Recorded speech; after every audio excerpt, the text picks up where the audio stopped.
2024 മികച്ച നടനുള്ള പുരസ്കാരം നേടിയിരിക്കുന്നത് മലയാളത്തിൻ്റെ അഭിമാനമായ മഹാനടൻ മമ്മൂട്ടിയാണ്. ഭ്രമയുഗം എന്ന സിനിമയിലെ അവിസ്മരണീയമായ പ്രകടനമാണ് അദ്ദേഹത്തെ അവാർഡിന് അർഹനാക്കിയത്.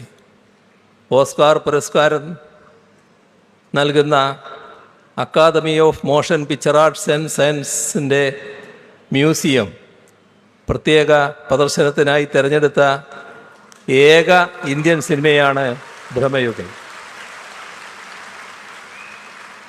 അടുത്ത മാസം 12-ന് ലോസ് ആഞ്ചലസിൽ ഈ ചിത്രം പ്രദർശിപ്പിക്കുമ്പോൾ അത് മമ്മൂട്ടി മലയാളികൾക്ക് നൽകുന്ന മറ്റൊരു അഭിമാന നിമിഷമാവും.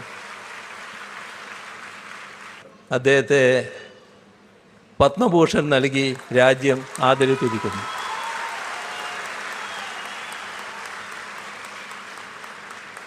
ഞങ്ങൾക്കെന്ന് പറഞ്ഞാൽ കേരളത്തിലെ മന്ത്രിസഭയ്ക്ക് ഇപ്പോഴെങ്കിലും ആ സന്തോഷത്തിൽ പങ്കുചേരാൻ കഴിഞ്ഞതിലും നല്ല സന്തോഷമുണ്ട്.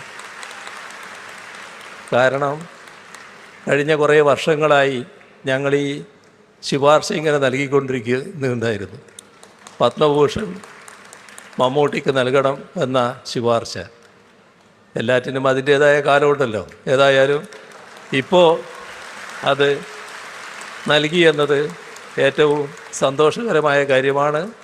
അദ്ദേഹത്തെ നമുക്ക് ഹാർദമായി അഭിനന്ദിക്കാം.